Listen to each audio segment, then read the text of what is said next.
off. Talk about, I'm not ready yet for Jesus, but when I am, I know where to go. Come on now, somebody. So everybody was there somewhere. I just had to, I know, sis, I know you're right. Eyes half closed, you can't even see straight, you so high, you so drunk, you so whatever. Like, I know, sis, I know. You just keep praying for me. You just keep praying for me. That means you're not interested in leaving your sin. It's taking you out, it's killing you, costing you your job. You miss so many days of work, you're hungover every 5 minutes, but you're not ready to let go of that sin. And so she clearly was not ready, not only to not let it go, but would have done everything in her power to bring it in to the new place. He was like, there's nothing redeemable about this woman. You bring it, come on, you done dropped angels out of the sky. They're literally carrying you out because you're about to miss God on some sin. But hey, listen, therefore by the grace of God go I. We all have to know nobody is above it. Nobody is above it. Nobody. The day you think, I would never, you're done. That's the day that Satan has set the stage for your I would never to one day be, I don't know how I got here. Everybody who gets in trouble says I would never at some point.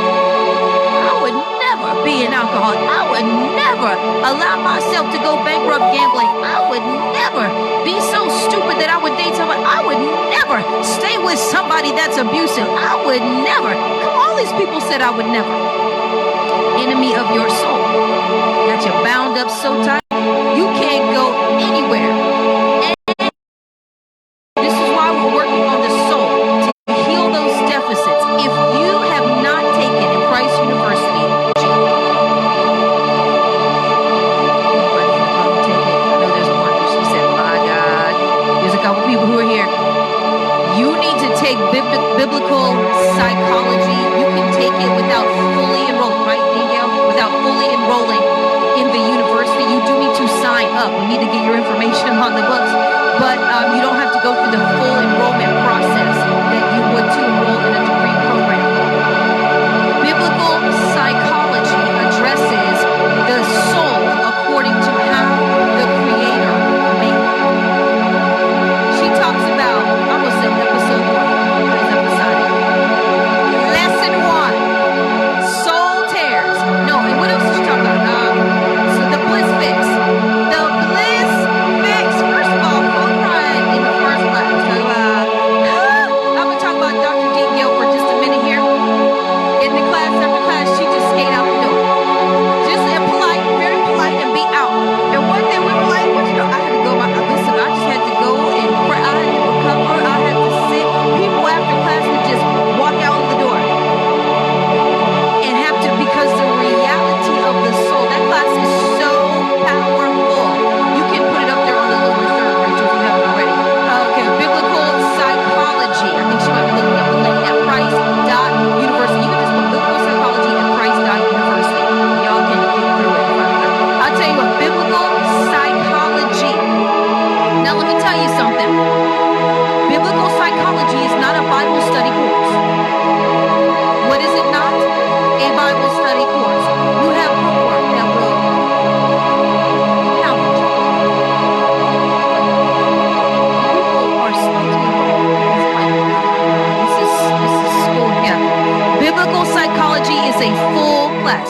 Multiple lectures in the week. Multiple homework assignments. So don't do it if you think it's going to be a fly-by-night. I'm just going to catch information. But if you're serious about your deliverance, if you are a psychologist, psychiatrist, any otherologist, or anything dealing with people, if you are a leader in ministry, you need to get yourself cleaned up before you impart something crazy into other people. Sometimes you pass the devils around thinking you're casting them out. Talk about back up 6 feet and where's your mask, all right, in the spirit realm, because you are a contagion, passing things around. Sometimes things don't leave a ministry because it's the leader that keeps it going. It's the leader that keeps seeding that mess. It's the leader that keeps it rolling through the people, and it keeps bearing fruit in the same kind of seasons because it's at the top. If you're in leadership, you need to take biblical psychology. We are touching people's lives. We're impacting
Stalker's defeating the enemy of your soul and act like you have an enemy and not just a frenemy.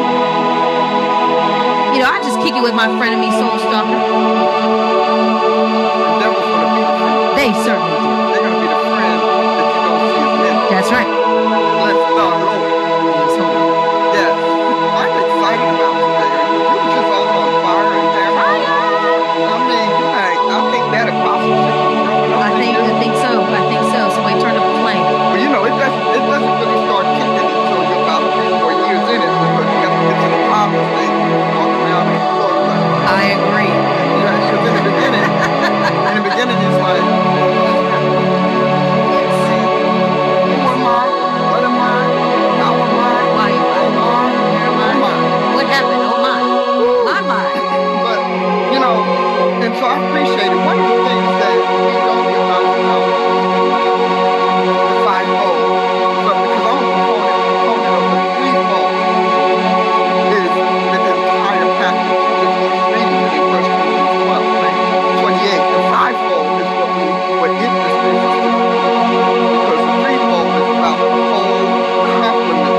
You know, first apostles, secondarily prophets, thirdly teachers.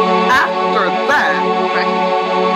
after. I like after. After is my friend. After. That's it. Because after says sequence. It says condition. On the condition of 1, 2, and 3. After that, when those conditions are met, miracle. After that, miracle. Miracles are first, Dr. Price. Well, the miracles, I want to say this because, you know, I'm talking about the difference between a custodial miracle that God has just in the body. You know, it's kind of like our government. There are certain things that are just there for anybody. You don't have to do anything for them. You just appropriate them and they are yours. I'm talking about the miracle that God uses the same way that nations use their medical staff, the same way that nations use their governmental staff, their judicial staff. So those are occupational dispensations to support that office, to support that. So if you look at it, so it says after that, see, I'm not saying this, just looking at you. After that miracle, and then gifts of healing. See, God has a sequence, and the church hates sequences because we like randomizing. The church likes randomizing, you know, and they like, you know, cherry picking. I like this, but I don't want that. Well, if you can do it, I can do it. Well, nobody can really validate a miracle but the people who are the overseers or superintendents of that dispensation. Because Jesus says, I do cures. He gave in Matthew 10 his apostles the authority over all devils. All means all. I keep saying all is the biggest three-letter word, little word in the English language. And so, he said after that miracle, isn't that something? And then we got, I want to look at that because I want you to see sequence. We don't do sequence in the Bible. And I know you all like to say that, well, you know, the Bible written by men, and that, so was your paycheck, so was your card, that card that you, humans did that. Angels did not come down and punch your card. They did not.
said God has said some. He did not say God has said all. Because the apostles must cover the entire spectrum of the kingdom. So God has said some in the church. First, apostles. Secondarily, prophets. Thirdly, teachers. After that, I like after. I'm going to keep on cutting up on after, because you need to understand that these are institutional, constitutional authorities and powers and potencies. All right? After that, miracles. Then, see, we got after, and then we have then. See, after. 1, 2, 3, 4 miracles. Isn't that powerful? Then 5 gifts of healing. So obviously healing and miracles are not necessarily synonyms. So there must be different dispensations. And then, now that we have all of this power going on and we've got all of these officials in place and whatever, then we got help. Because now we're needing supporters to work with these other things and to manage, or at very least tend to those other gifts, tend to the miracles, then the gifts of healing, and then helps, and then after that, government. Now you understand that people who are unsubmitted will change the scriptures to accommodate the extent of submission they can have.